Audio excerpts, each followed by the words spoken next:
Because I'm happy. Clap along if you feel like a room without a roof. Because I'm happy. Clap along if you feel like happiness is the truth. Because I'm happy. Clap along if you know what happiness is to you. Clap along if you feel like that's what you want to do. Because I'm happy. Clap along if you feel like a room without a roof. Because I'm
So good evening, friends.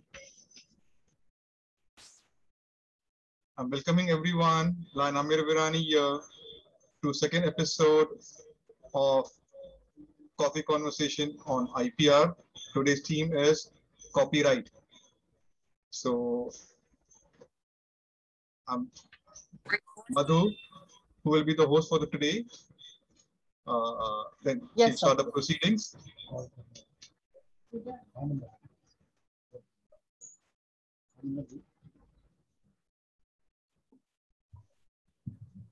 May I start? Yeah, you start. Okay. We welcome to another round of Coffee Conversation powered by the Emerging India Forum, Lions Club of Mumbai Shining, Rotary Club of Indore City. Coffee Conversation is having real conversation with subject experts on any industry topic and knowing their journey to success in a unique informal coffee conversation style. Today's topic is copyright business and legal perspective. Creativity is all brain work, be it a poem or be it a picture, or an advertisement or a film, couple of lines or in-depth literature, arrangement of work or databases collection, performer of artistic dramatic work, dance to music, and many more, can be protected by getting copyrighted. We are introducing our host for today. It is Mr. Lion Amirr Virani, founder of the Emerging India Forum. Mansoor Thakral, the co-founder of the Emerging India Forum.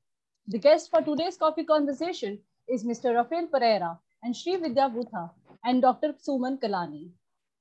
Rafael Pereira is an intellectual property strategist working at the intersection of law and business relating to technology, entertainment, arts and culture.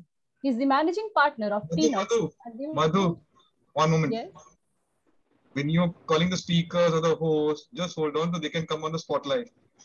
The participants can know who is who. Huh? So just start again by introducing the host and the speakers so they can know. All right. Thank you. All right. The guest for today's coffee conversation is Mr. Rafael Pereira. Spotlight, yeah. Continue. Okay. And Srividya Vutha and Dr. Suman Kalani. Ma'am, please come on. Yes, spotlight. Yeah, thank you. Vidya, ma'am. Yes. Yeah. All right. Thank you. Continue, Madhu. Yeah. Rafael Pereira is an intellectual property strategist working at the intersection of law and business relating to technology, entertainment, arts, and culture. He is the managing partner of TINNUTS, a new age intellectual property law firm where he works with creators across disciplines and entrepreneurs across sectors. A Berkeley Law graduate, Rafael has built a career as an entrepreneur with multiple ventures in the creative industry in Southeast Asia. Now, Srividya Vutha. She has worked in the corporate world for a few years, Tata Infotech Limited and Tata Consultancy Services Limited, reviewing and negotiating commercial contracts, after which she has been an independent legal consultant, advising individuals and institutions. For the last few years, she has been conducting offline and online lectures and training sessions for colleges and companies on intellectual property law. She specializes in copyright law with a focus on culture and fine arts. Now, Dr. Suman Kalani. Suman Kalani is a senior faculty at Pravin Gandhi Law College since 2006. Her area of expertise is IPR, contract laws, property laws, and family laws. She strives to work towards a blended learning model of teaching by merging classroom learning with practical learning. It's towards these initiatives that has conceptualized the ideas of forming Center for Conflict Resolution and Center for Corporate Laws and IPR, which aims at fostering research in the said fields under the mentorship of the industry experts. She's the author of 3 law course books for self-financed schools, that is, banking and insurance and BFM. She has presented papers at national and international level and has delivered lectures at various institutions on various topics of law.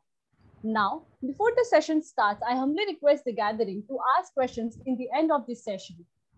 Now, I humbly invite Dr. Suman Kalani to address the gathering.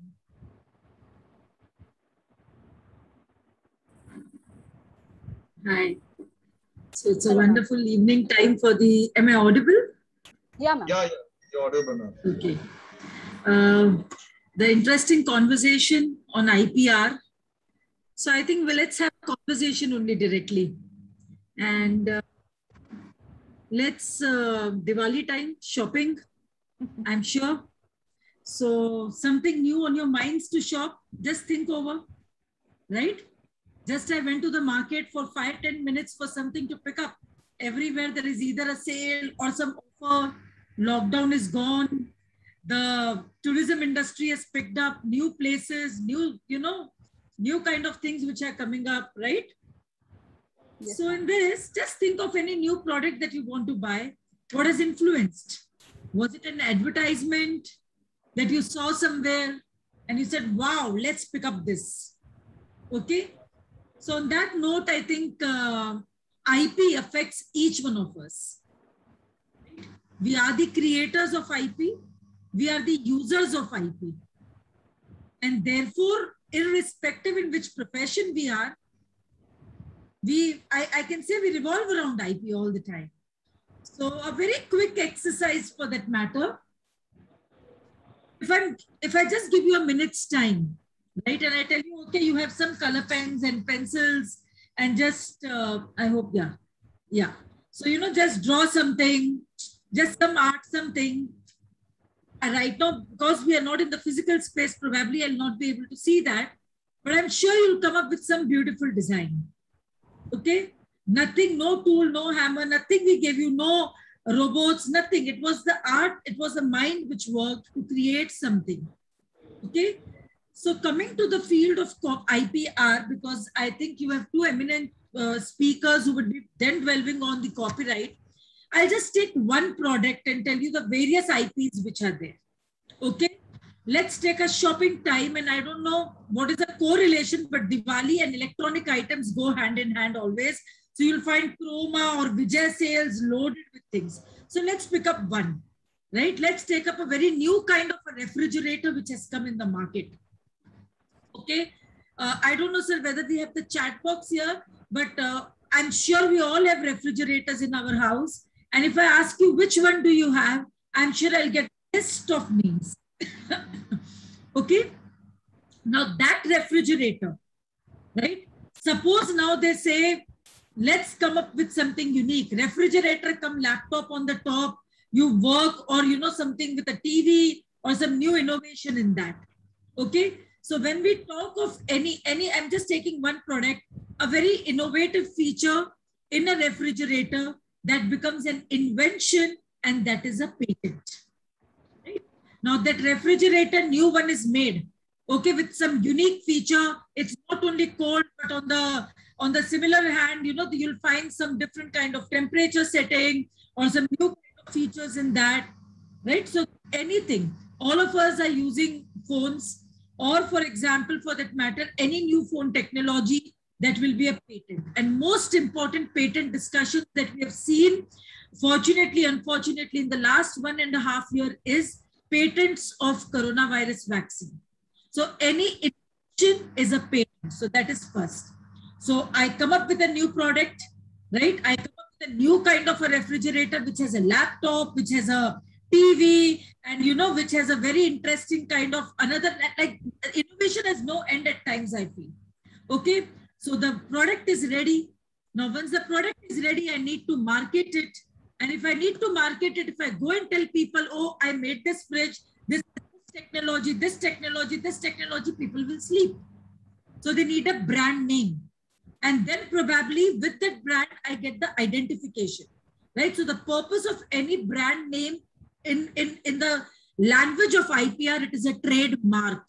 So the mark which is used to trade, and it enables to distinguish, right? So for example, if I say synergy, having a coffee conversation, and the way, the style in which the coffee and the mug and the, some coffee seeds which are there. Tomorrow, Rafael thinks of starting, something new conversation, right? If he tries to copy the same theme behind, probably it's an artistic work of Synergy and Amirr sir, and we cannot take it. We were discussing today morning, in fact, we should have some more conversations with Rafael. I was discussing, something more that we can do. So a trademark is a mark which is used to distinguish goods and services of one person to other. Swiggy and Zomato do the same thing, but totally different words. So trademark. So refrigerator, you have different brand names. Okay, in the commercial terminology that you call it as, it's a brand name. In the legal terminology, we call it as a trademark. And a trademark can be nowadays anything. Even my fragrance mark, I say this book, and you turn the pages and a particular fragrance is what you will be able to identify. Even that can be a mark, right? Now I want people to know about my product. So I want to create some ad. I want to create some jingle, some song, something, some literature, some flyer. So my artistic work is the literary, artistic, grammatical, musical work is copyright. Okay, so patent, trademark, copyright. There are 2 or 3 more. For example, I cannot see today coffee seeds. In the earlier one, it was that coffee may be famous of some place. So you have a geographical indication. Then there are IPs like plant varieties. So of course, our discussion today is going to be on copyright. But where all does copyright come? I mean, I've just given you one example. But for example, theaters have opened up and we all were happy. So all the movies, when we talk about the entertainment sector, it cannot work. I think copyright is their main asset actually. So let's say any IP, anything. So a new refrigerator, it was a creation of the mind. A new kind of a name, like I can see Synergy, Coffee Conversation, or Synergy's logo, or for that matter, anything. It was somebody's intellectual creation.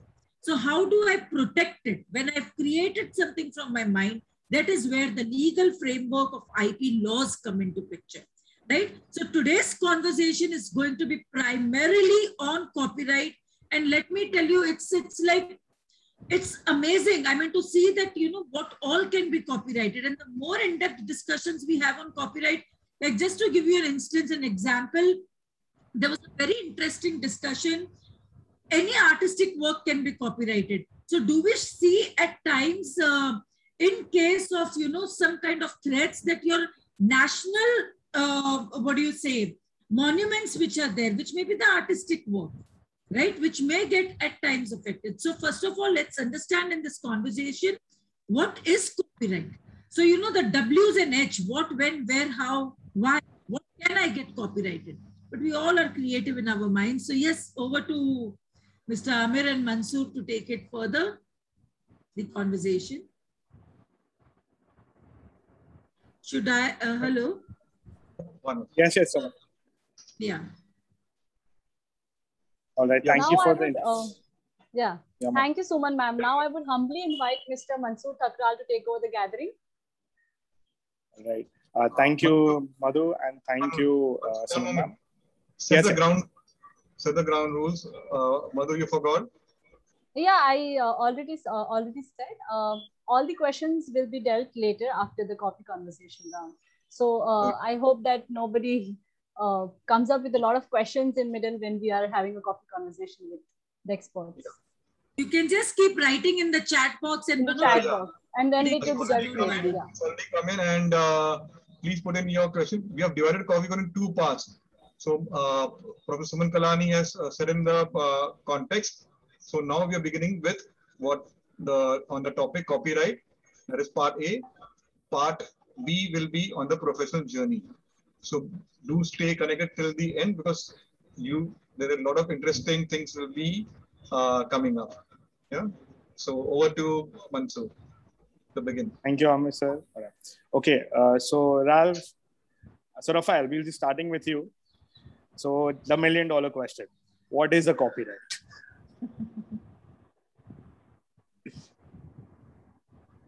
Yeah, I hope everyone can hear me. Good evening, and firstly, thank you to you, Mansoor, and to Amirr and Suman ma'am and Srividya, Madhu, everyone for having me here. Essentially, copyright is the right given to the creator of a creative expression. And what that right is, you may have heard the cliche one-liner of copyright is a bundle of rights. And that's, that in every lecture, in every courtroom, this phrase is thrown around and they say, this is part of the bundle of copyright. Essentially, what that bundle consists of and what the author or the owner of copyright gets is a set of economic rights and another set of moral rights. And the economic rights include the right to reproduce the work or create copies of the work, the right to broadcast the work to the public or communicate the work to the public, the right to publicly perform it, the right to create adaptations or translate the work. These are all exclusive rights that the owner of the copyright has. The person with whom the copyright belongs or vests, these are all exclusive economic rights that vest with them. In terms of the moral rights have two parts. One is the right of attribution, that is the right to be known as the creator of the work, the author of the work. It's often referred to as the paternal right or the parental right. And the second is the right of integrity. And that is the right to ensure that there is no mutilation of the work, destruction of the work, or portrayal of the work in a different light from which the author intended to portray it. So through this moral right or right of integrity, I can even enforce, if I created this background as a painting, I can dictate what color the wall on which it hangs should be. So that's the real power of moral rights. But broadly, these economic rights and these moral rights that I've enumerated, they form a part of this bundle of rights that is called copyright. All right. Srividya ji, would you like to add on to that? I think Rafael has covered everything. It's like he rightly said, it is a legal right which is given by the government, and it's given to creators. You could be an artist, you could be an author, you could be director. The producer of a film.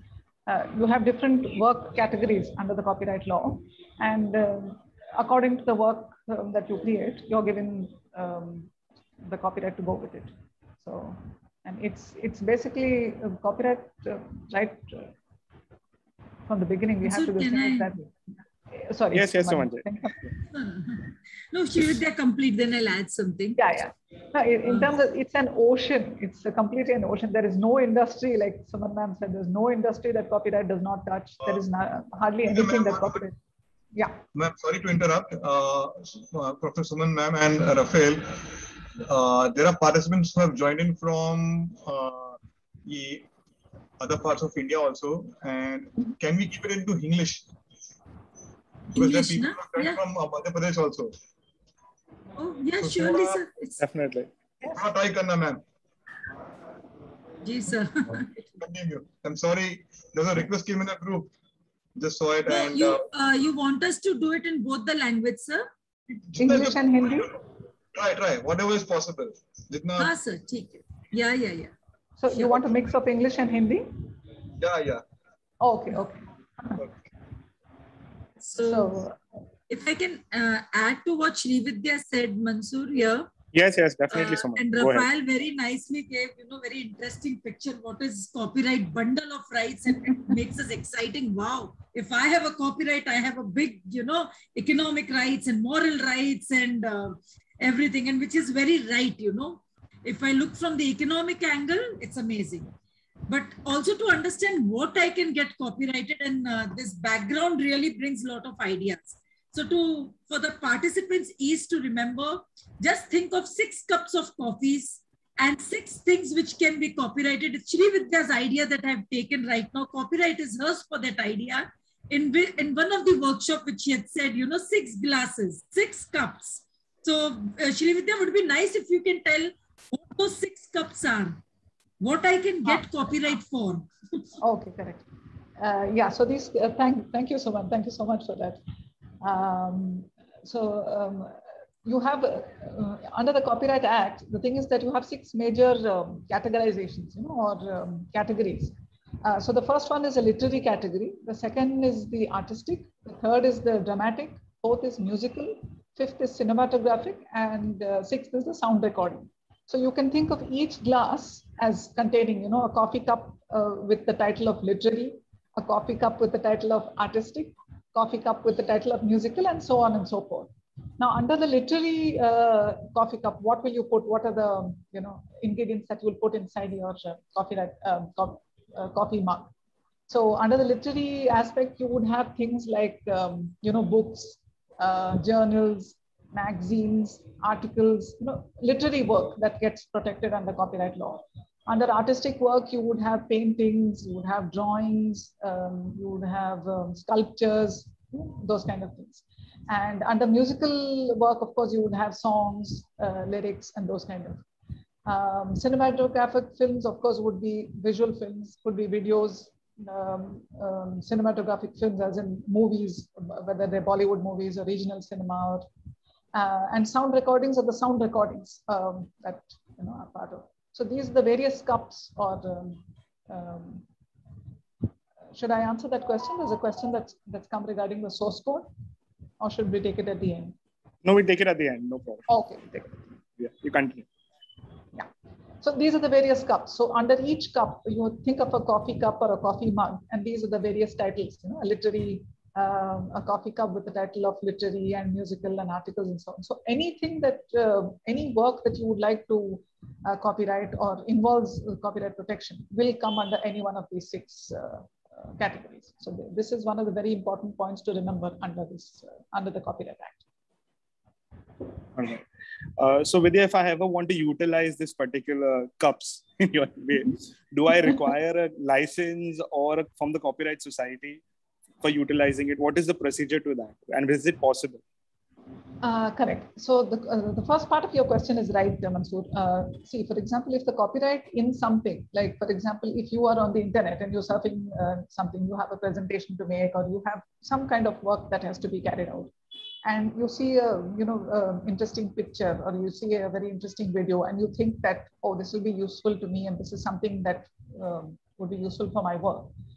Very often what happens is people just take it. They don't realize that, that is protected by copyright, that is somebody else's work.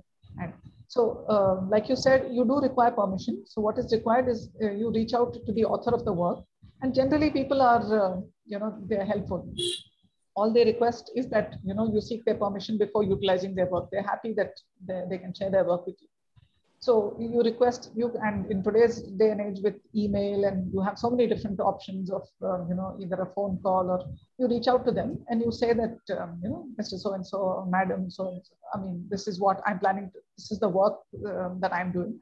And your photograph, or I saw your photograph, the photograph of this work or this video relating to this, which is useful to my work. May I utilize the work, that photograph or whatever piece of work is there on the net, may I use that in my work, and give them a brief description as to That should be fine.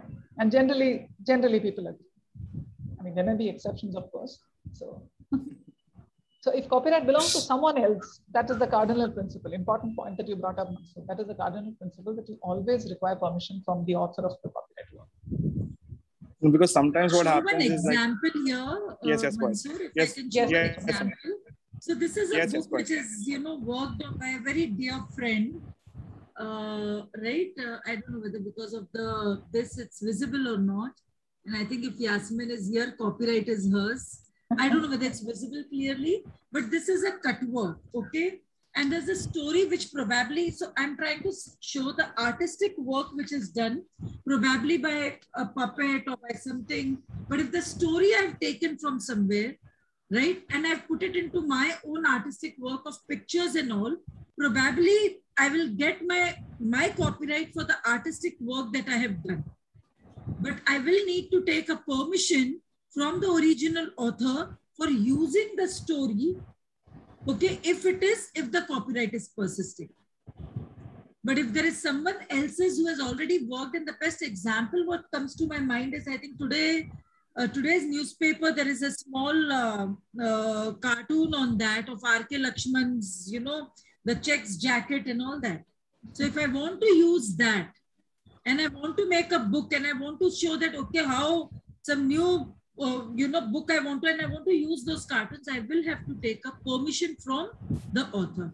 But I think your question was on the Copyright Society, so probably Rafael can throw more light on that.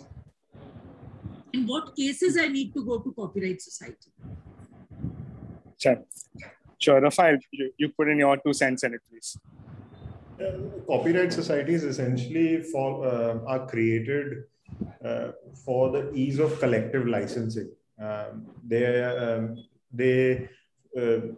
in the business of collective management of rights and works and collective licensing of that. So what does that mean? Now, think about it.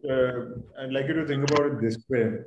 Now, when songs are being played in restaurants and bars around the country, now each of those, if each of those song owners and lyricists and composers need to go out and issue a license to each bar, it's going to be a real pain. And similarly for the bars and restaurants, for them to go out and find the owner of each song, they're not going to be able to do that and license each song. They won't even be able to create a playlist of 20 songs. You'll be hearing maybe 5 or 10 songs throughout the year in that case, right? So where the societies, copyright societies come in is they are in this business of collective licensing. So let's say there are 6,000 songs in India. The owners and the labels who own each of those songs, they become members of this copyright society. And what they do is they assign the right to public performance to some of these societies. In certain cases, they are assigning the right for synchronization, and so they can assign any right that they'd like to assign to a copyright society. And then the copyright society can conduct the business of issuing these licenses. So then what essentially happens is you have a bar and a restaurant that just has to take one license covering all those 6,000 songs. I'm sure there are much more, but I'm just saying 6,000 as a number. You have 6,000 songs that are licensed then for them to play. Now, just to the comment that is in the chat, currently, not just sound recordings. To Priya, there is a separate society for sound recordings, and there is a separate society for the underlying works, which is the lyrics and the musical compositions. So when a song recording is created, that embodies these underlying works, and therefore the moment you play a sound recording, you are playing the underlying works as well, and therefore you need a separate license from that society as well. All right. Okay. So now talking about copyright and this thing, I just want to understand this, and we all want to. On what basis can we get rejected? How can a copyright get rejected, and what are the grounds? Sorry, any of you? One word I can answer before Rafael takes over. Copycats. If we are a copycat, we get registered. But I think Rafael will give more of a legal and which they can add. Yeah, so the most important thing for copyright is that it needs to be original. So the moment it's not original, something like this exists prior to the creation of your work, you'd be considered a copycat or copycat, and your registration would be rejected, right? And that's really and the main reason for which a work would be rejected. There are certain other reasons why you will not be your work will not be registered. There are some items that are not eligible for copyright. So if you're not part of those 6 cups and you're sitting somewhere in between, the Copyright Office may have a tough time figuring out if it's actually a creative work. So it needs to be a work of creative expression as well, right? So there, a lot of the times there is confusion, especially when it comes to designs. If the designs are expressive in nature, then they can be protected under copyright. So if they're ornamental, then they can be protected under copyright. But if they're functional in nature, then they go under the Designs Act. And that's the major difference between these two. So let's say you've created a nice design for a water bottle. If it's you can't protect the grooves, and you can't protect the basic functionality of a water bottle. But if you've created in this amazing, let's say, swan-like shape, that kind of protection for that swan shape can be given to you under copyright, as well as you can protect it, the shape of the bottle under trademark as well. So this is just there are a few other things like areas of traditional knowledge and cultural expression. You can't go in and you can't also take up stuff that's in the public domain. So, but we will deal with, we have a nice example to give you a bit later. So I think we'll come to that a bit later. Okay. Srividya ji, anything from your end? Yeah, I think he's covered it. Basically, the cardinal principle is that it has to be original. And later on at the registration stage, when you apply, make an application for registration of your copyright, there could be objections there, and your application could be could be rejected in case the examiner thinks, finds any discrepancies there, or if the registrar finds later on that, your application does not meet, all the particular categories that it's supposed to. So at that stage, so initially at the stage of the applicant, it has to be original, and it has to be on tangible medium, and it has to be expressed. So just remember the TOE, like all of us have TOEs, right? TOE. So you have a copyright. It has to be expressed on a tangible medium. It has to be original, the most important, and it has to be expressed. So these are the various categories at the applicant's end. And of course, once you file an application, you have to fill out an application form, and all that comes in later. So it could either be rejected at this stage, if in case it's not original as far as the applicant is concerned, or it could be rejected later on once it goes in for an examination and registration at that stage. All right. And here I'd just like to, yes, go ahead. With a lot of the works, if you see out of the 6 cups, right, it's there's one particular cup where it is very hard to put it into a tangible format, and that is dramatic works, right?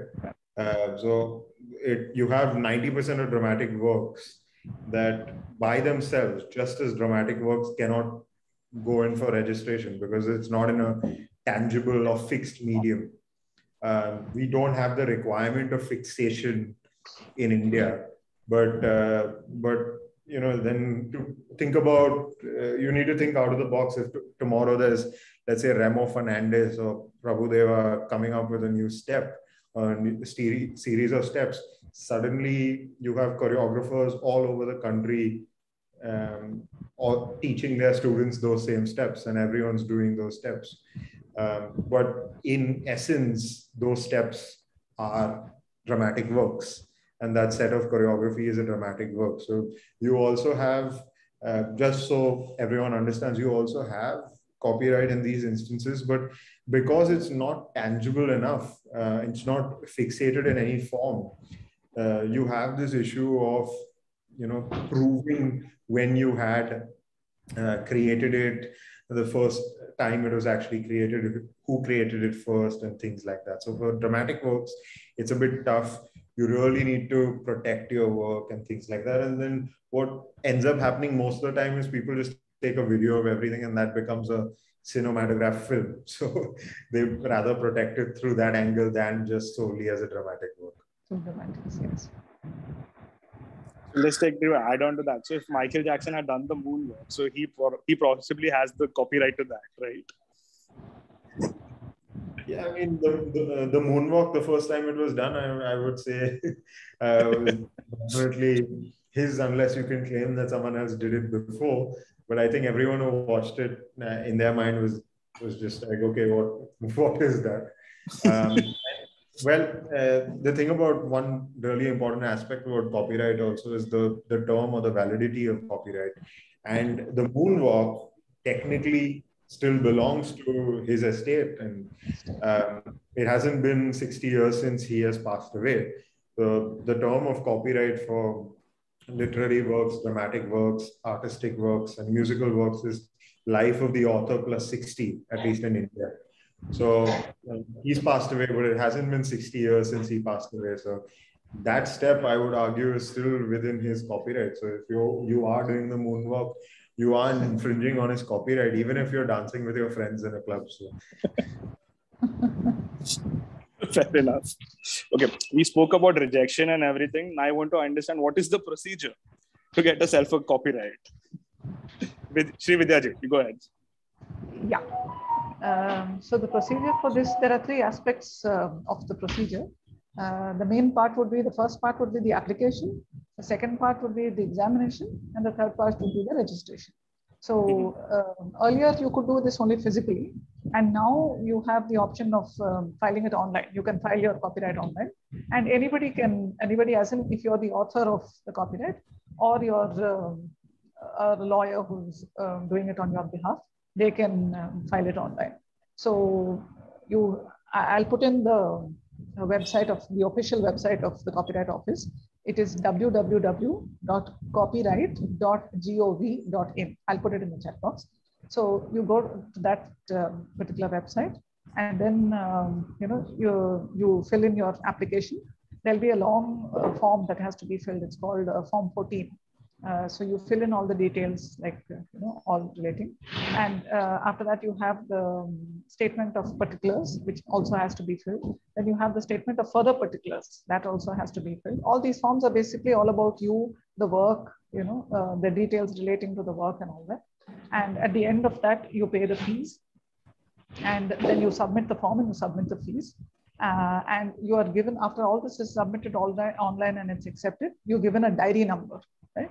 Now, once this diary number is issued, there is a mandatory 30 days waiting period, a 1 month, 30 days waiting period for objections, so that anybody who has an objection to your work for copyright, they can object and say that, this work is not so-and-so a person, this person is my work. So in case anybody wants to object to the work, that 30-day period is given. And after that, in case there are no objections, then it moves on to the next stage, where the examiner will examine the application and see in case there are any discrepancies, in case something has not been properly filed or the fees have not been properly paid, just a few examples. And in case those things are not, then the applicant will be notified, and then he'll be given an opportunity to do that. And in case there are objections, then a letter is given to both the parties, to the applicant and also to the party that is objecting, saying that you have objected to this, so please give us the reasons as to why. And a hearing will be held by the registrar. And in case there are no further objection, if the objection is cleared and it moves on to the next step, But in case the objection is, if the objecting party is able to prove that the copyright belongs to them, then this application will be rejected and that will be done. But in case there is no proof and the objection does not hold, then it moves ahead. And then the last stage of registration, and the copyright, the registrar will register it in the book, which is the official register of copyright, and then a certificate of registration will be issued. All right. Okay. Rafael, is there anything else to add on to that procedure? That's the systematical proper procedure that goes on. That's the pretty much. And the only thing I would say is, one important thing, at least the benefit that we have in India, is that registration of copyright is not compulsory to have the statutory protections under the Copyright Act. And therefore, you have the protection the moment you create the work itself. But what is really important is to have a timestamp of when it was created. And there are so many different solutions that people offer for this. Sending a script to yourself via registered post, and sending an email to yourself, or burning a CD and mailing it to yourself, and things like that. That's the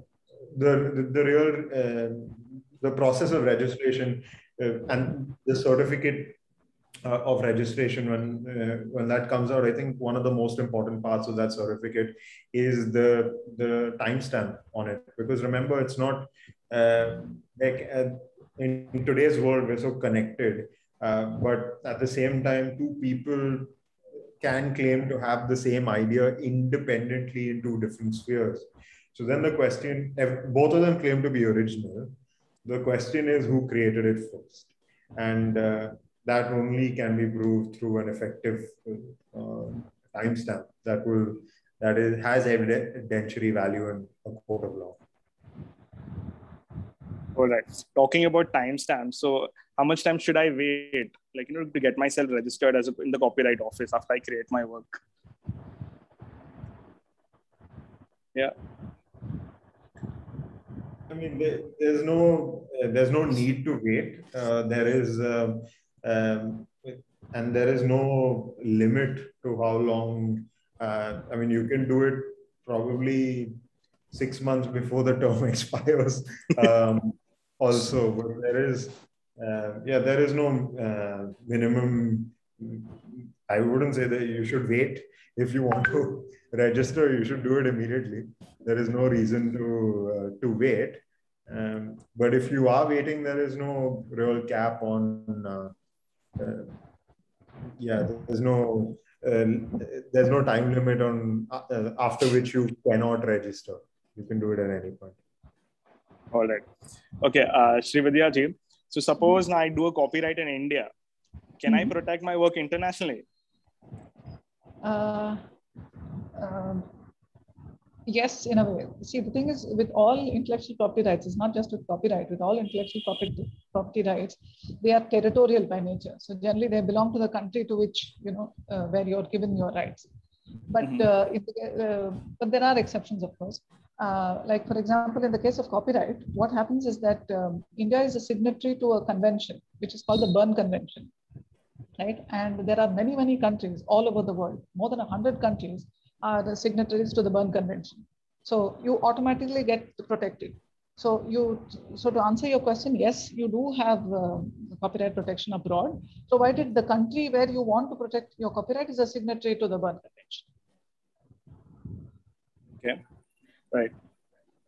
Rafael, would you like to add on to that?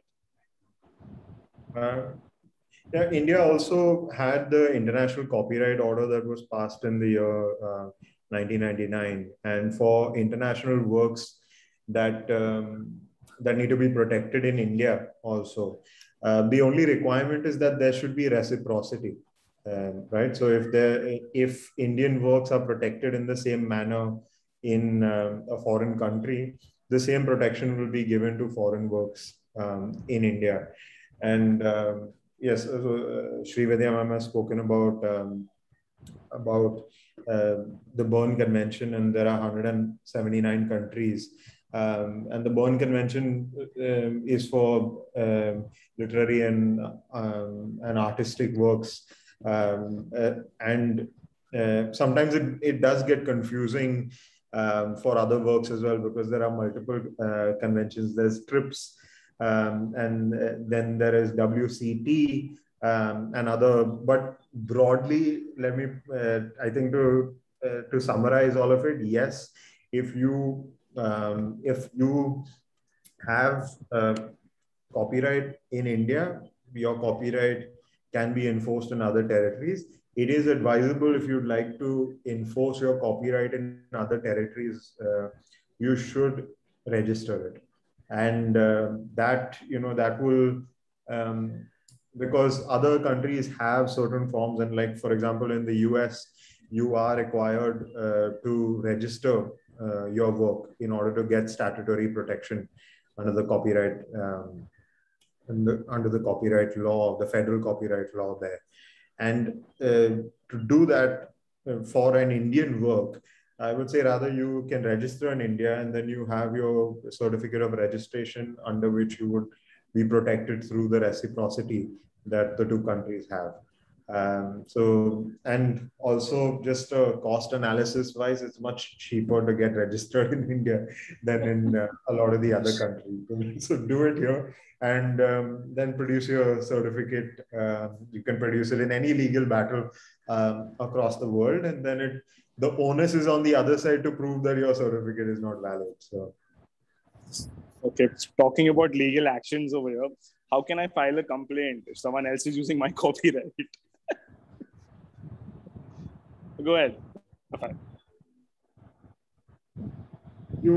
The first thing I would say you do is you send a notice to cease and desist, letting the person who's infringing your copyright know that they're doing this. In some cases, you don't even need to do it. In some cases, we like to surprise the infringer and then just go ahead and file.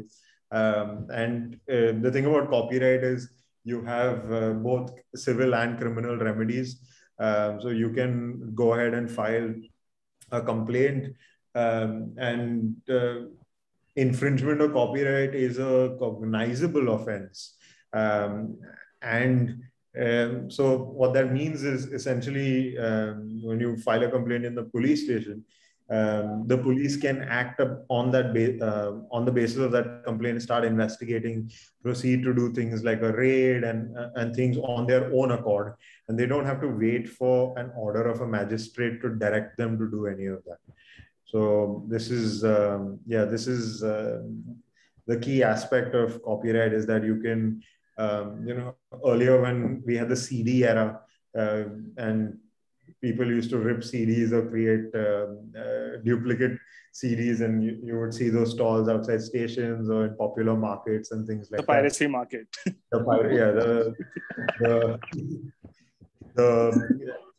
The black market, as they would say.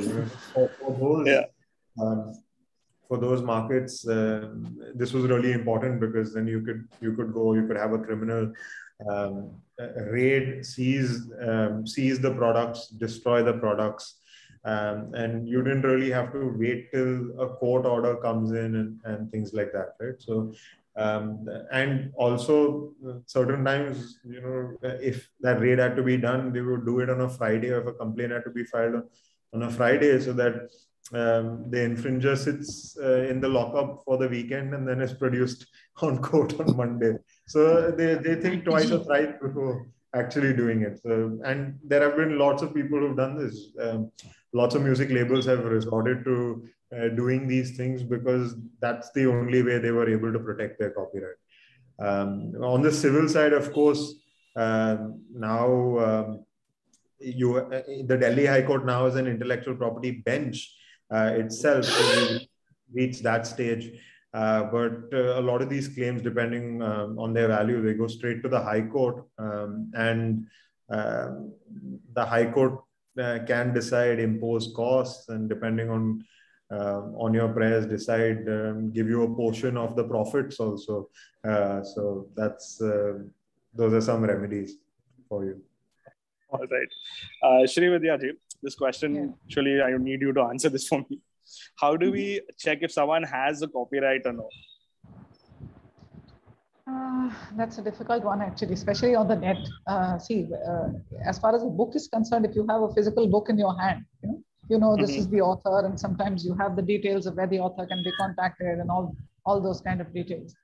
But the online world, it's really difficult because very often what happens is there is no copyright notice.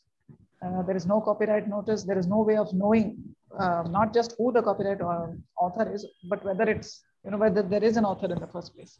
So on the net, it becomes very difficult. So a prudent or the better way of approaching, especially if you're on the internet, is that to think that everything is covered by copyright. So, before thinking of taking something or copying something or, just downloading something blindly like that, it would be better to think that it is provided by copyright and protected by copyright, and it's better to get the permission of the person concerned. So if any one of y'all could just give like a case study or something where some other company has used someone else's copyright, anything comes to your mind as a case study?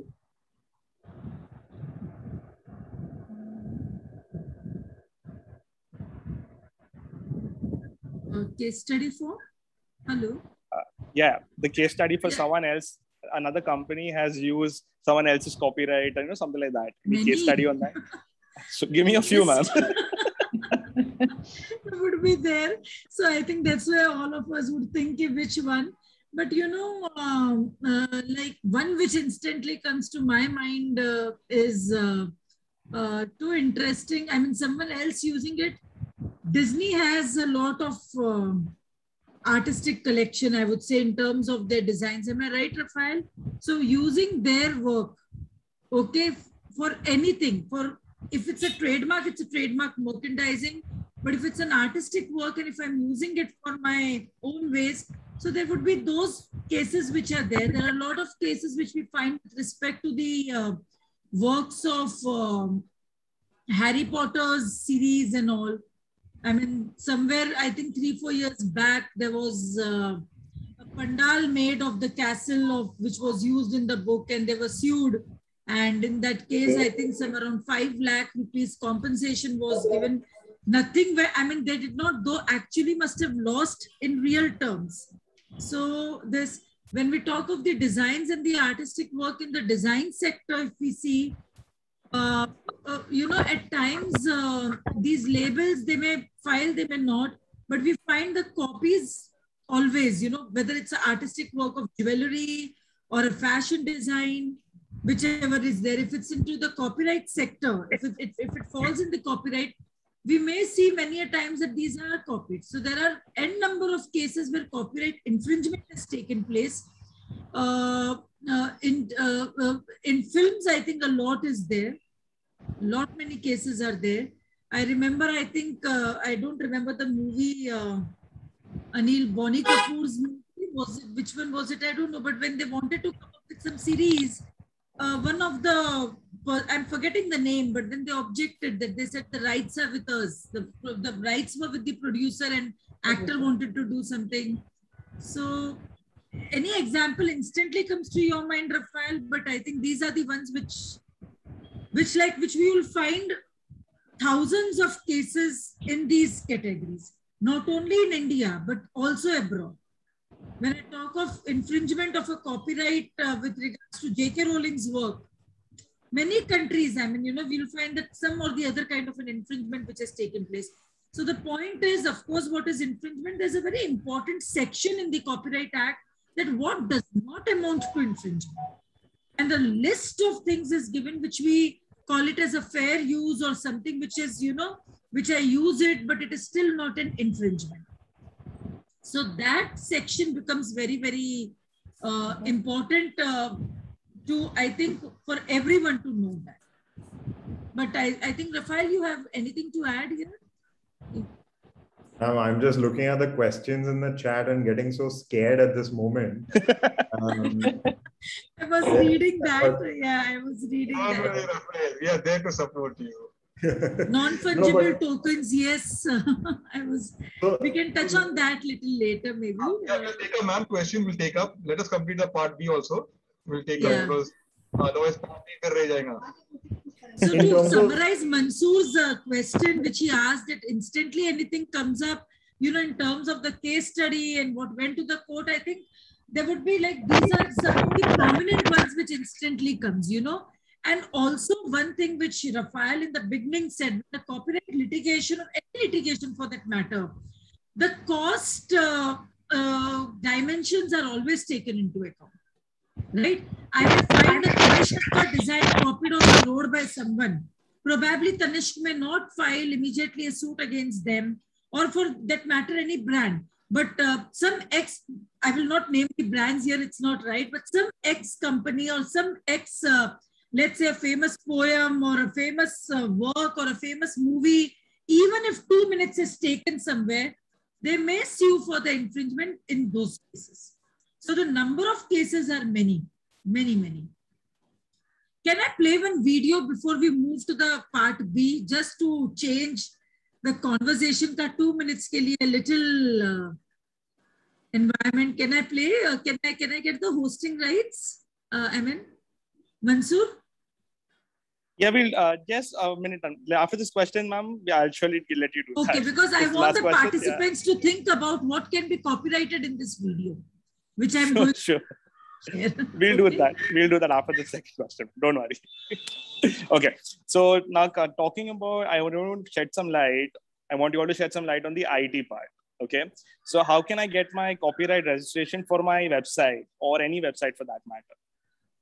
How can I get that copyright? Yeah. Rafael, you can go ahead. There's two parts to this. So one is the front end UI and UX, which I would argue that you can protect them mostly as artistic works. In terms of the layout of the website, the design with the photographs and with, let's say, a color scheme or some graphics and images and icons and things like that. We've not really reached that stage of maturity in litigation around these types of, let's say, features or layout in India as other countries, specifically the US and let's say Germany have. And that is why when you had, I think GeoChat came out last year during the pandemic, it was the same layout as Zoom, and there are many others who use the same icons.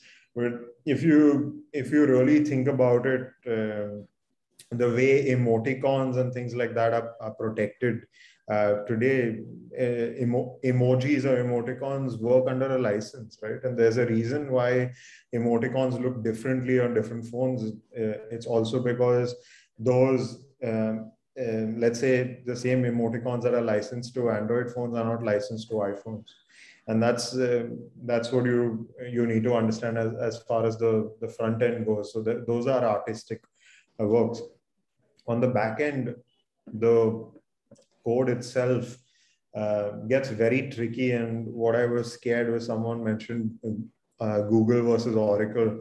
And Google versus Oracle, to discuss that, I think will probably take one full week of 3-hour sessions every day. But to break it down, your code can be protected as a literary work.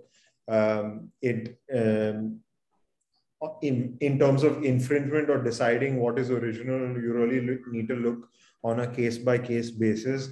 And honestly, I would say that no judge today can look at code and be able to tell you if it is infringing or not. It really needs to be broken down and translated. And when I say translated, it doesn't need to be translated into English. It really needs to be visually represented to see what are the overlaps, what is already public domain. And that's where Google versus Oracle really comes in, because a lot of the development that took place in Sun Systems and others were based on commons and commons licenses. They were creating, let's say, certain amount of code, putting that into the public domain, and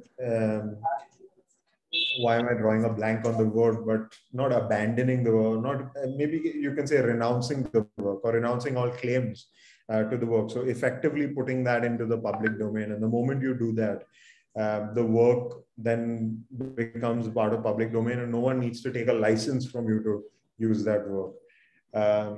So yes, it does become quite difficult to tell if a work is completely original. But at least for software, what I would say is you don't own the code in its entirety. You need to treat software along with other copyright eligible expressions as Swiss cheese. You only own what's in the cheese holes and not the cheese itself. So always remember that with your code. And with everything, there is nothing new under the sun. So you should also remember that especially with code, in most cases, it's a selection and arrangement of what has come before. All right. Thank you, Rafael. Srividya, would you like to put some light on?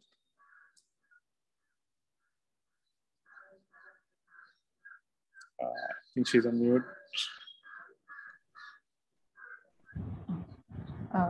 Same point, right? Yeah. Regarding the website. Yeah. Yeah, websites. Yeah, I think Rafael has summed it up quite well.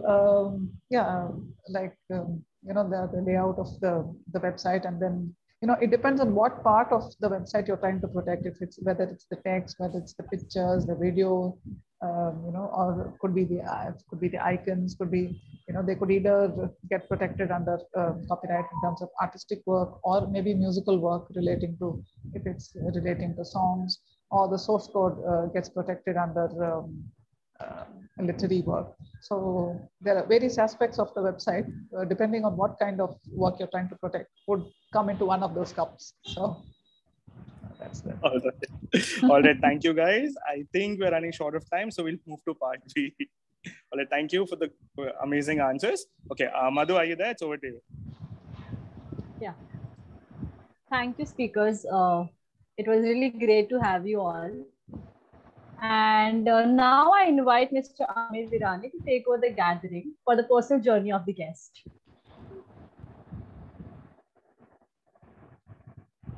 Amirr, sir?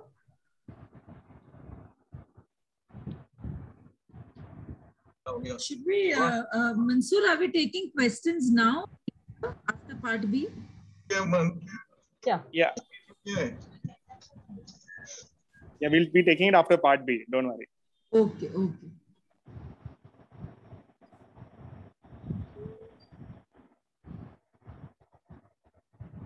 I think Amirr sir is there. Yeah.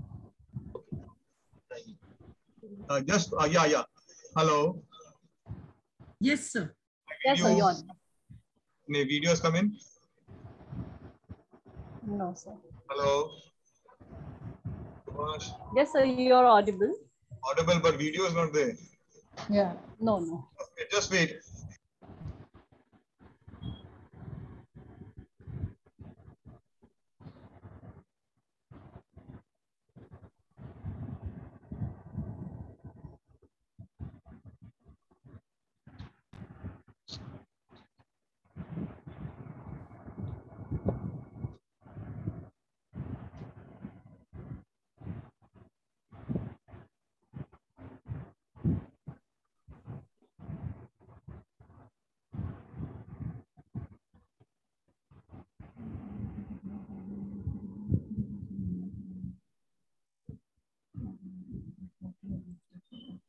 We have a really lot of questions in the chat box for you all.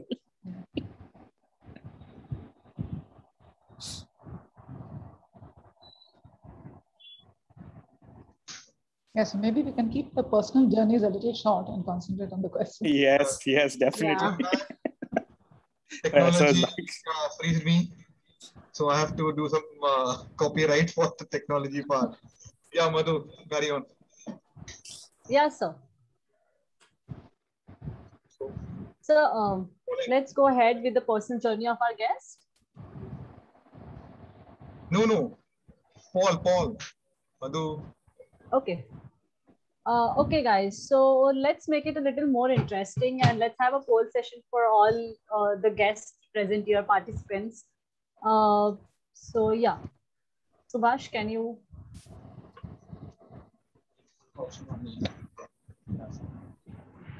Please. Camera, please. So guys, you need to answer this question in 30 seconds and then we'll be letting you know what is the answer for after you select the answer.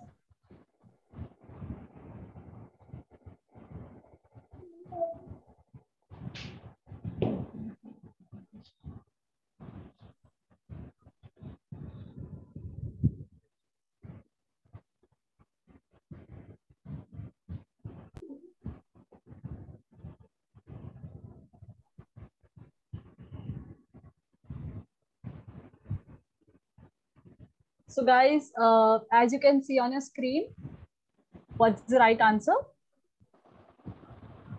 Maybe the speakers can talk about this too, like types of copyright, all of the above, or what is the best answer for this? Now, Madhu, this is, you don't have to take much discussion because there is more parts are there. So Yeah, but it should be one of the above. 85% have answered correctly. Correct? yeah. Suman ma'am and Vidya ma'am. So let's move to the next question.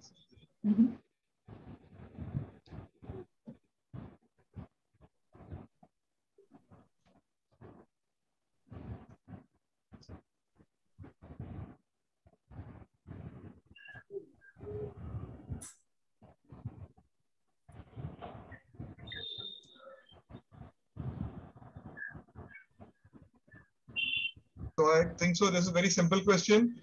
Validity of copyright 20, 40, 60.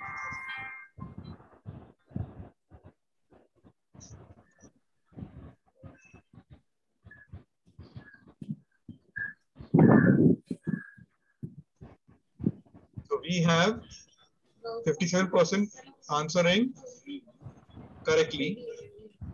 So copyright validity is 60 years. So Madhu, now let's move to the next. Thank you for your attention, participants. Just a second on that. The term of copyright is life of the author plus 60 for literary works, musical works, dramatic works, and artistic works. For sound recordings and for cinematograph films, it is 60 years from the first year of publication or release of those works. So just keep that in mind. Okay, thank you. So that 60 years is there. So 60 years is there, that's correct? Yes, 60 years, I mean, for literary, artistic, musical and dramatic works, 60 years from the death of the last surviving author. Okay. So if there are multiple authors, then... Thank you for that clarification. Yeah, so please, Rafael has clarified this thing. So don't, this was, next time we will be careful during the poll. So we are not misguided. So now let's continue to another section. The personal journey of our guest. Yeah. Amirr sir, please take forward.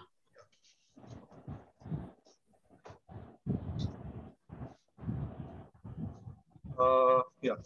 So my question to Rafael, why did you become an IPR expert? Firstly,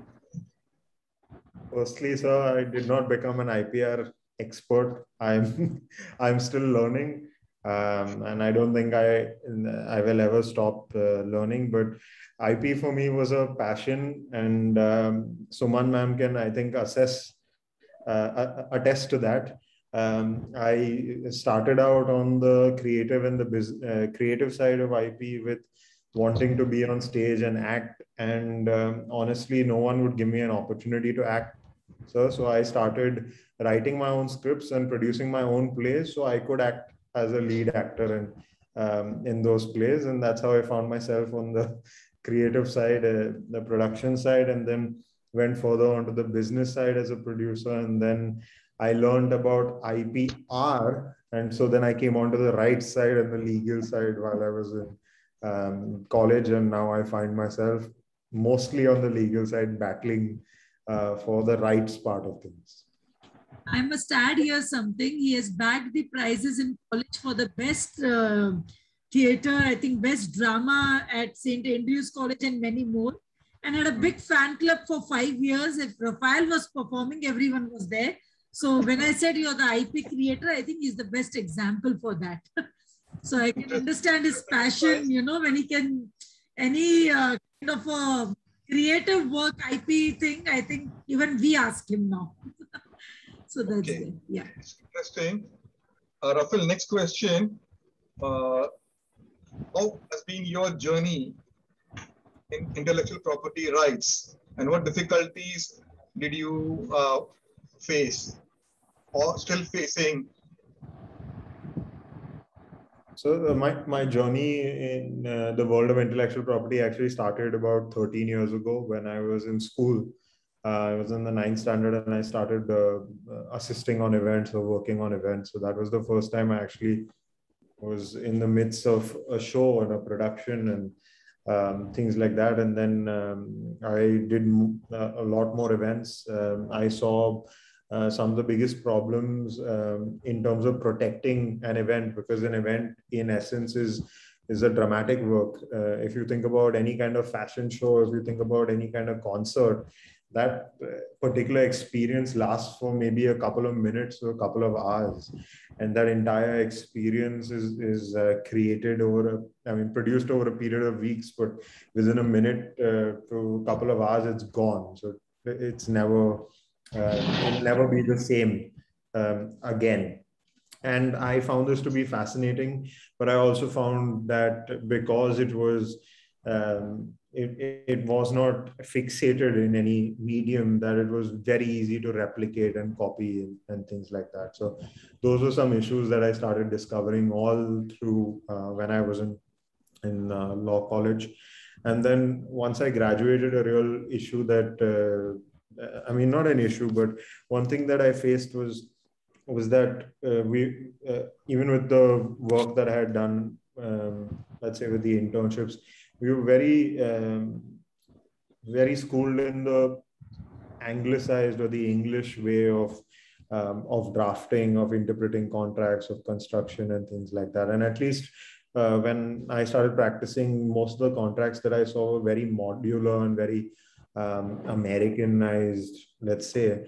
And that was due to both, the kind of studios that are functioning in India, bringing in, majority of them being American players.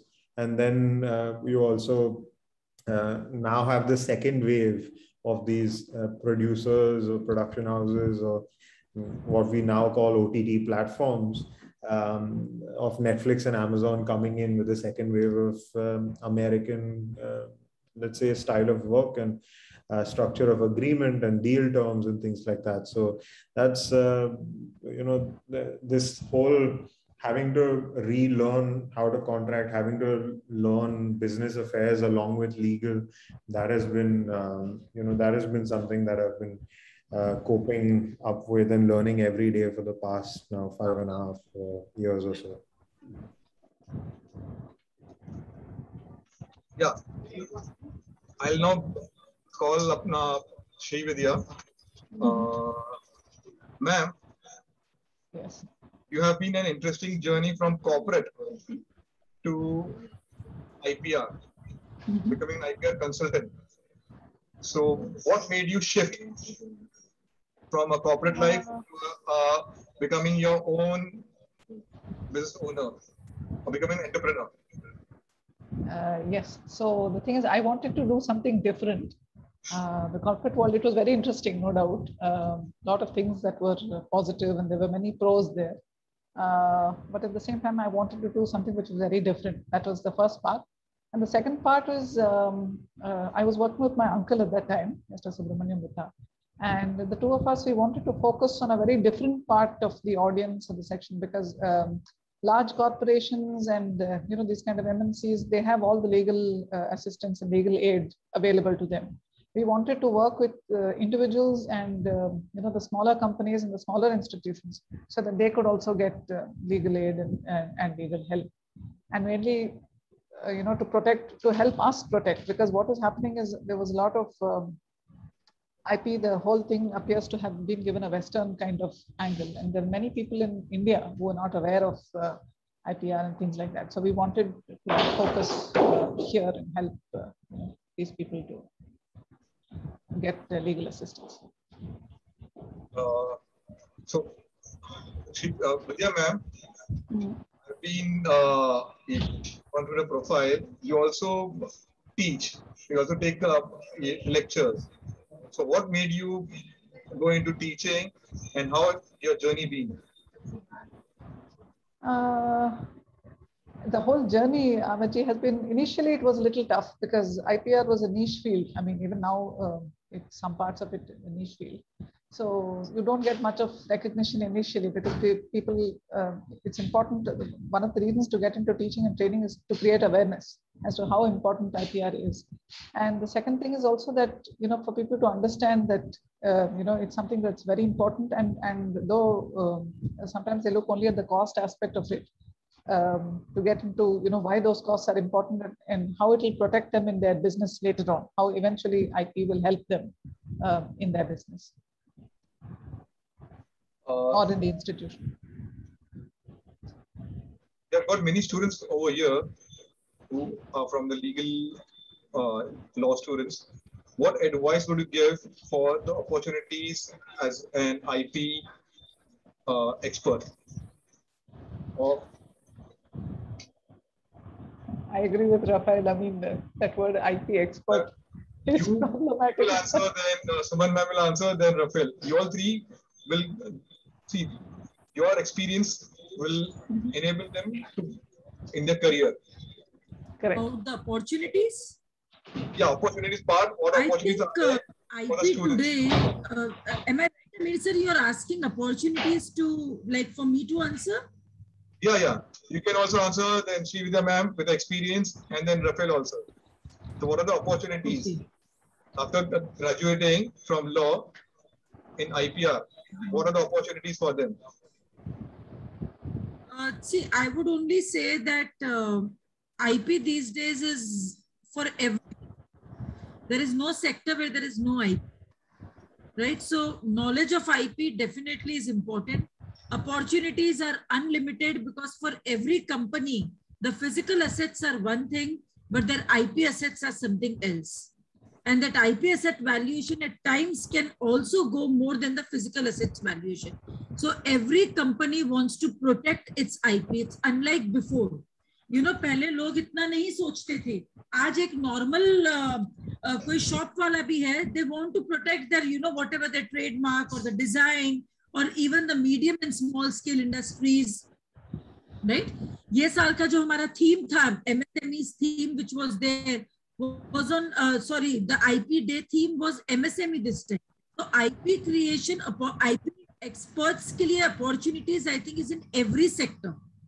Every sector. For example, if I take an NGO, हम किसी का artistic work you're trying to promote, I mean, you can also develop their IP, their rights, and protect. So looking from the academic angle, the outside world, I always tell students that without IP knowledge, it's tough these days.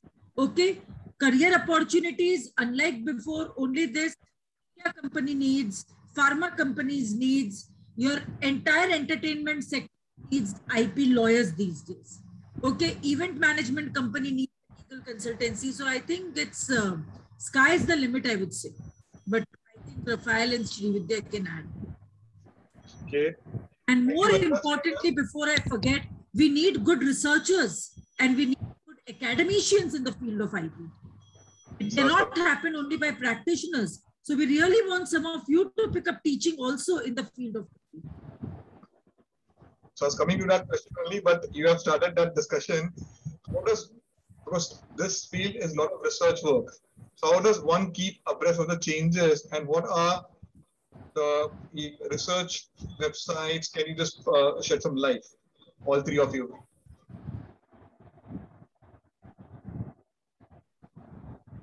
Suman, you're on mute. Your voice was breaking.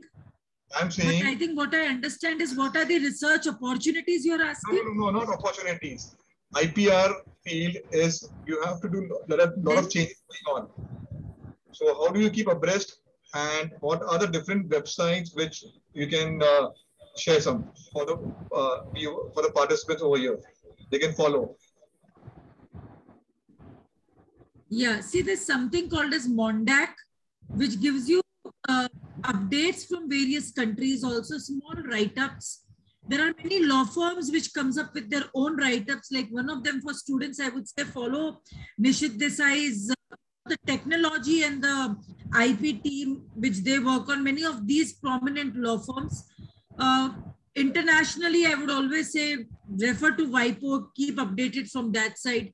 And from the Indian perspective, our to know the regulatory updates, the regulatory bodies websites, we should know. Like, you know, and nowadays I see a lot of creative way that the government is also see.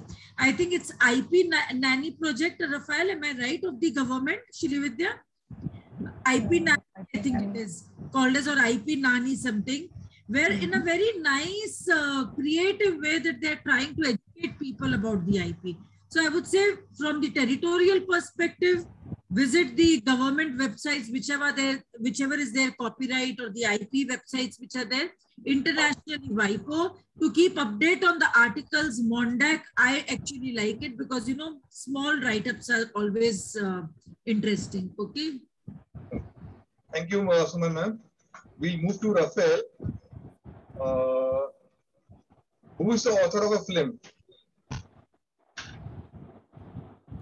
Sorry, I didn't get the question. Who is the author of a film? Okay.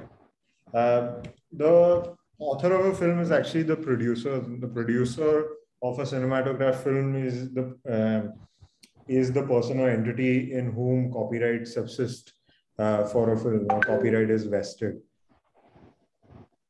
Yeah. Next question will be, are owner and author the same? To me? Yeah, to you. Owner and author are not necessarily the same. And you always have to think of it first. You have an author, and as an author, you can assign the entire copyright to someone else, and then they can be the owner of that copyright. So therefore, the owner and author are not necessarily the same. Okay, thank you. My question to both of you, Vidya ma'am and Rafael, how is a customer keen to go for a copyright protection? The experience.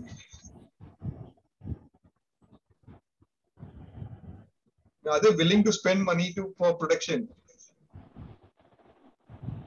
Or you have to do a lot of convincing? Not really. They are, because earlier there wasn't awareness, and now with more awareness, people are keen to protect, their work. So they are willing to spend, and the rates are not very exorbitant either. So generally, they are. Yes, it's more about even if they are keen on copyright, they want to copyright what is something that is trademark eligible. So they come to you and say, I want to copyright this, and it's actually a trademark.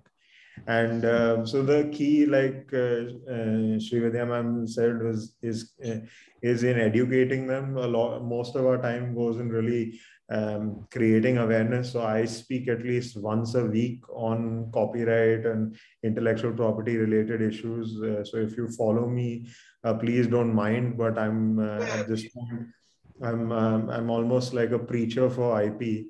And but I do that only because I want my time in a session to reduce into terms of having to explain in every conversation what IP is and what copyright is. And then I want to spend more time doing the work itself. So that's really the state we are in today. Interesting. So we hats off to Rafael for continuing this education of awareness, and Vidya ma'am also for teaching awareness. My last question will be, Rafael, you have shared that you went to do an LLM in IPR at University of California. Why did you select this university, and how was your journey over there?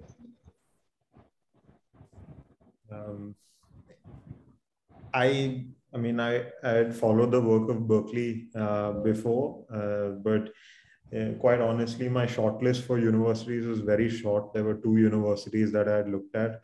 I chose Berkeley because it had a great program in terms of an executive track. That is, instead of doing an entire year of an academic kind of rigorous training, it was delivered over 2 summers.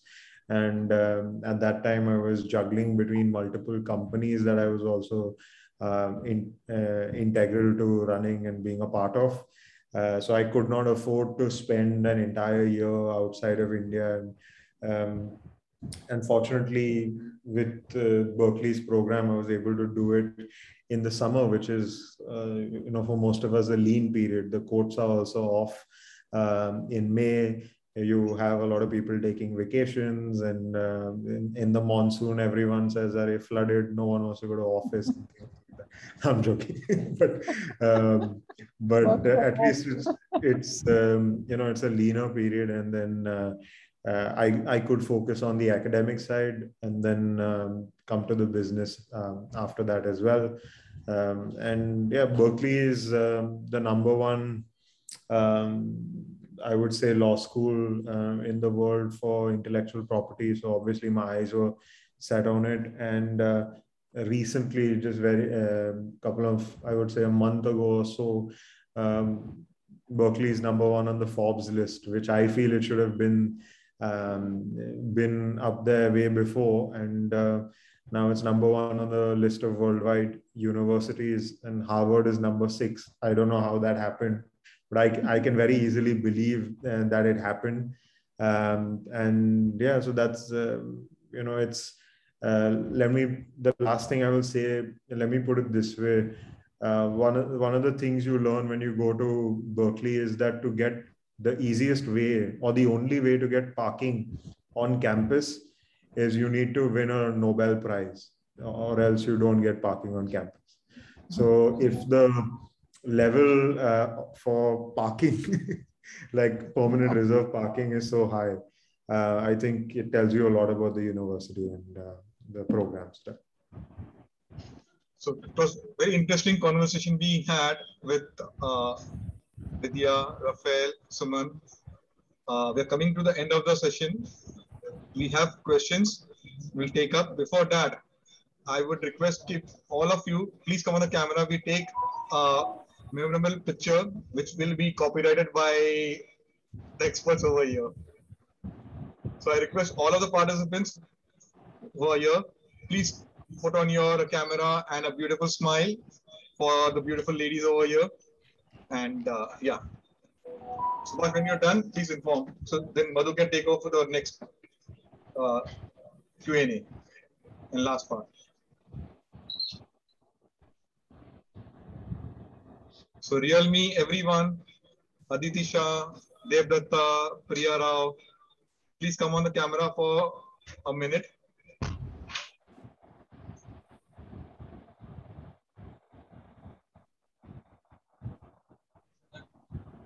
Yeah, Madhu, we are done. You can now move on to the next section. The questions which are not answered, you can take up. Okay. Sir, as a host, I cannot see the question right now on my chat box. You guys, chat. No, there's no question right now. Maybe I joined back. That's why. Oh, I also joined. Should I read? Should I read? Yeah. We can see. Any one of you can. Please. Yeah. So, Rafael, if you can take up this one. There's a question that I have a hand-drawn, handwritten a book on puppets. It is from my own experience and basically meant to be as a teaching reference resource for teachers. How can I safeguard the copyright so that no one prints it without my permission or uses it for commercial purpose? Very creative work of the puppets and all, and yeah. Rafael, would you like to take one? Yeah, Suman ma'am, you'll have to do all the questions because we both logged out technically, so aapko hi pura lead karna padega. This question is not linked to the other one, so I'm reading it out. That if Rafael, you would like to take this? Sure, ma'am. I would say in this scenario, there are both creative aspects and functional aspects, right? One is the functional aspects would be the teaching methodology or the methodology in terms of creating puppets. So all of that information, I would say, don't give it out. You protect it because those are, that's proprietary information and you have learned it by trial and error. But yes, I understand that you want to go out there and monetize this knowledge. So how the way that can be done is through manual signups and through training courses that are closed door as opposed to through a book. But if you would like to get a book printed and published, then of course that book, that entire manuscript that you create is copyright eligible and will be protected, as well as all the drawings, the illustrations, the photographs that you use. If you have taken them by themselves, they are copyright eligible and they will be protected under the Copyright Act. And the manuscript work I know, one of the most creative works I've ever seen. So, Yasmin, the answer would be, as Rafael says, publicizing it more and also, of course, getting a formal copyright always helps. But one day we should session on first only how to make a creative work. And I'm sure you all will be amazed to see the creativity. Rafael, I'm over 70. Yasmin, you want to ask something more? For me to do workshops and all now is fasting. I only want to send it to teachers or parents, anyone who would use it. I don't want to commercialize it, that's all. So, ma'am, in that sense, Yasmin wants more of moral rights. Yeah, you need to then you follow the training the trainer model, and you only issue it to certain trainers and things like that. And that the way yoga instructors teach other instructors, they put them through this program and they give them the manual, and that manual is only given to them for that period to learn it, and then they are certified in it. So that really builds your brand and builds this methodology, and that I would say that's a better process to adopt. Yeah. Ma'am, next question. Rafael, the next question. Thank you. Mansoor, are you reading or should I continue? No, you can continue, ma'am. Okay. So we move on. And the next question is, I think source code Rafael has already covered. We can proceed from here. I hope, Priya, it's clear. Which is the 6th copyright. I think we covered it. I've written in the chat box all the 6 things which can be copyrighted. We proceed further with the question, how do we decide copyright infringement in the case of a source code? And related to source code, it was, Rafael, I think you've covered this point in your talk. Yes. Okay. Then in an artistic work, or any work falling under the 6 categories of the copyright has a goodwill since many years, but it is not registered, can it seek a protection on the basis of something intangible like goodwill? is there a copyright infringement of the same? I think copyright goes on publication. Srividya, would you like to take it up? So in terms of goodwill, I don't think it'll, I mean, goodwill is definitely a part of the intellectual property of a company or maybe those aspects, but there's no separate protection to the best of my knowledge that you can separately protect goodwill per se. If it's an artistic, creation, the artistic aspects of it can be protected by copyright law, but the goodwill portion of it, I don't know on whether it can be protected under any. And I think also what she means to ask is, do I need to get the copyright registered? According to me, your work, if it is published once, like I think Srividya said TOE, if it is in tangible form, if it's original, and E was, I think, Srividya, expression. Expression, yeah. Yeah. So if that is there, irrespective, also one more point was, copyright doesn't go on the quality. I may write a very nonsense article, but if it is original, it is my copyright. It doesn't go on the quality of the work. I may make a film which may be very boring, but still it is a copyright of the producer. So, I mean, in crux, the answer is you don't have to always get it registered to have a copyright protection. Do we need lawyers to get it registered? Let us ask the lawyer only who is into practice. Do we need you always, or can we do on our own? Srividya ma'am. Rafael is... No, I'm not the practicing advocate. She's referring to Rafael. Okay. So you don't... Rafael, I think some... Yeah, Rafael is here. You don't need... I cannot see Rafael. I don't know. He's there. You don't need a lawyer to apply for copyright registration. You can do it yourself. Form 14 is available on the copyright website. So you can go out there and fill it, as Srividya ma'am pointed it out earlier. It will, it will follow the same process, whether an individual does it or a lawyer does it. So it's not like a lawyer can deliver something faster. But yes, of course, there are certain nuances. There are certain, the inside information that lawyers have in terms of how the form is to be filled, in terms of how the subject matter is to be uploaded and the copies of the work and things like that. It is those things, yes, of course, someone who does it regularly will, in any field, will be able to. It's like, just like I don't know how to do my tax returns myself, but the IT department claims that, an individual should be able to do it themselves. So it's the same way for the IP department. So I would say. Yeah. Next question, ma'am.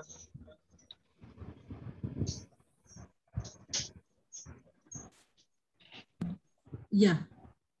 Can folklores be protected under the copyright? I think, Rafael, I know you have been somewhere associated and working. So would you like to take it up?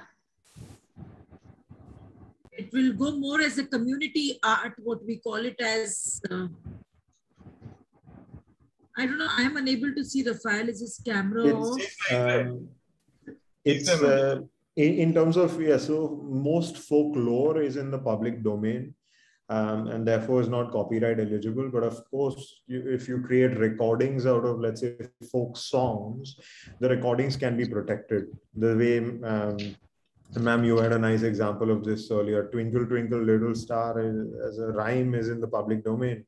But there are hundreds of recordings of Twinkle, Twinkle, Little Star in different arrangements. And each of those recordings is protected in copyright. So don't think something is in the public domain and you can just take a recording.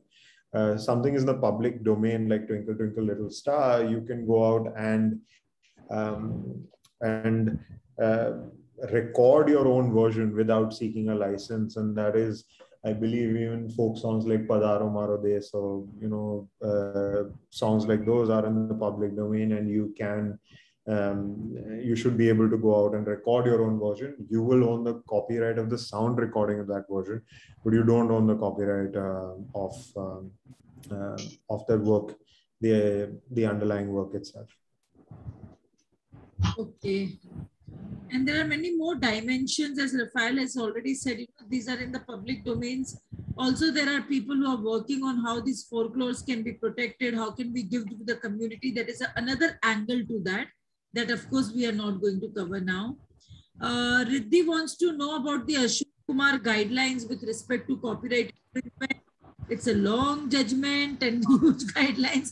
I think we'll request Amirr sir to have one more session on Google versus Oracle. Only last question, ma'am, because we have overshot our timeline. There is one last question we can take up. Can an author relinquish an unregistered copyright? Can an author relinquish an unregistered copyright? See, to relinquish your work, whether registered or unregistered, it doesn't make a sense. I mean, it doesn't make a difference. You can relinquish it at any point of time. Srividya, you have anything to add here? Yeah. Relinquish, I think, is giving up my rights to that, and at any point of time, I can give. The author can relinquish rights, whether it's registered or unregistered. But Srividya, am I right? The owner can do it, you know? Yes, the person who's written the owner can relinquish the rights anytime. And if the author and owner are same, no problem. But if the author and owner are different, the owner can relinquish the rights. Srividya has already written. There was one question, sir, with your permission. I will not answer, but I will only say, somebody had spoken about the non-fungible goods and the blockchains and the smart contracts. So that's one emerging area which is, through blockchains, which is, then going to be traded or going to be transferred. So IP will definitely come there. I'm 100% sure. Some amendments will come to that effect in the laws. But to be very honest, we all need to research on that currently. At least I don't know about Rafael and Srividya. Thank you, everyone. Now let's come to the end of the session. Madhu, let's do a vote of thanks. All right, sir. Okay. On behalf of the Emerging India Forum, Lions Club of Mumbai Shining, I would like to thank our esteemed speakers, Professor Suman Kalani, Rafael Pereira, and Srividya ma'am.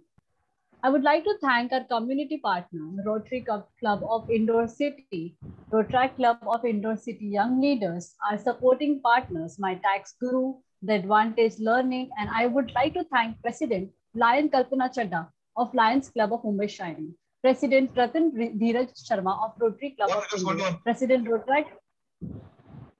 Madhu, just hold on. Rotary President Dheeraj Sharma, are you there? Can you come on spotlight?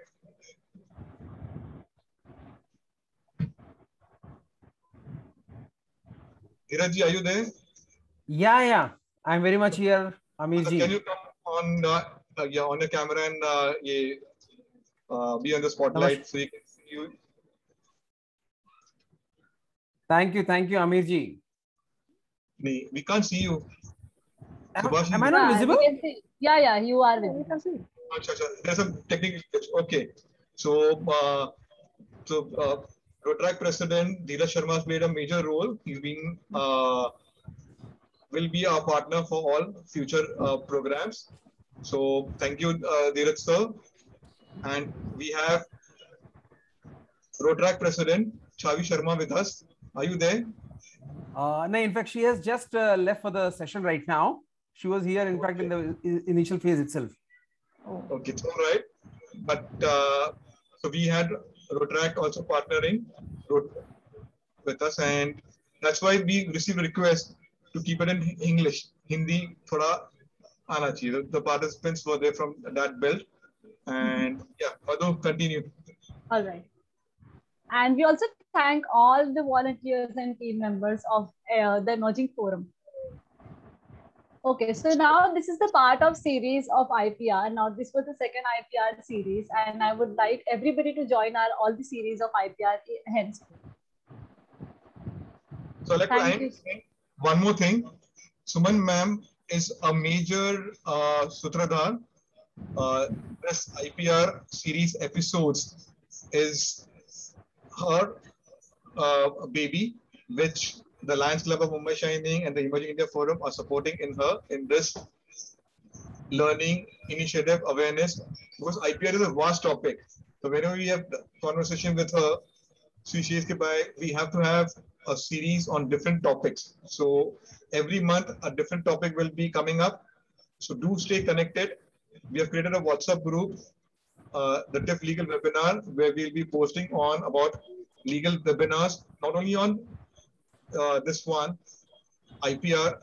There are different like legal technology solutions are there.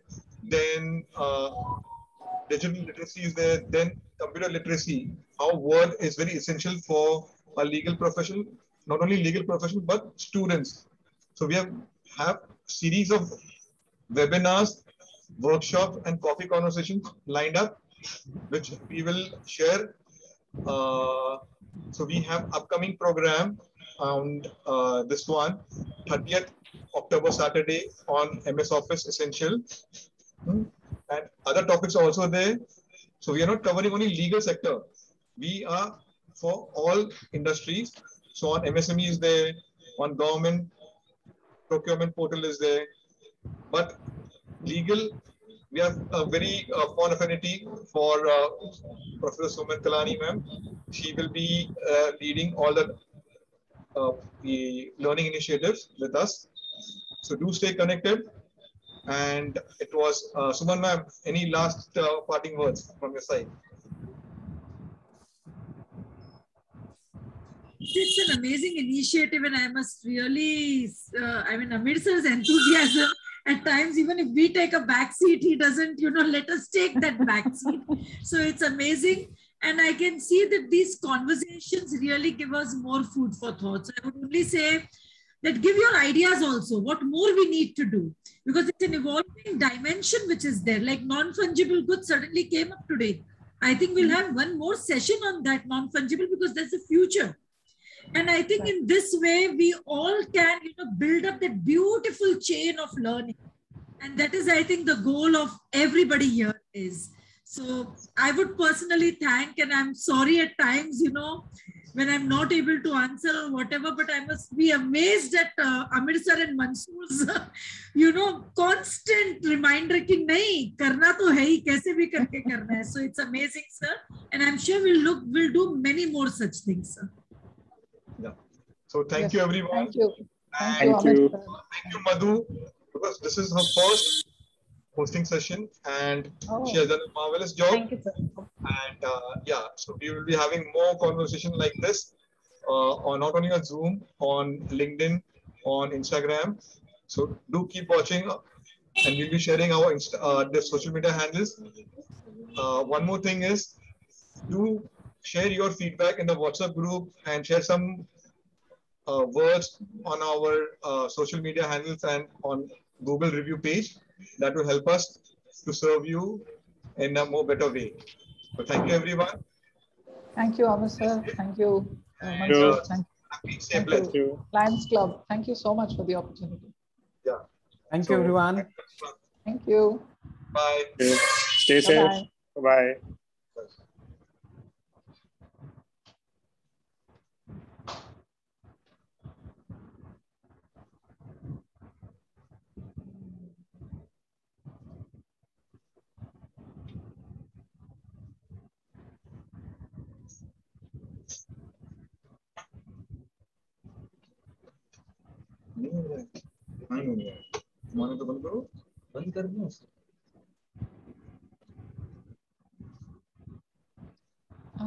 Amirji, you wanted some information on Technology Law Forum?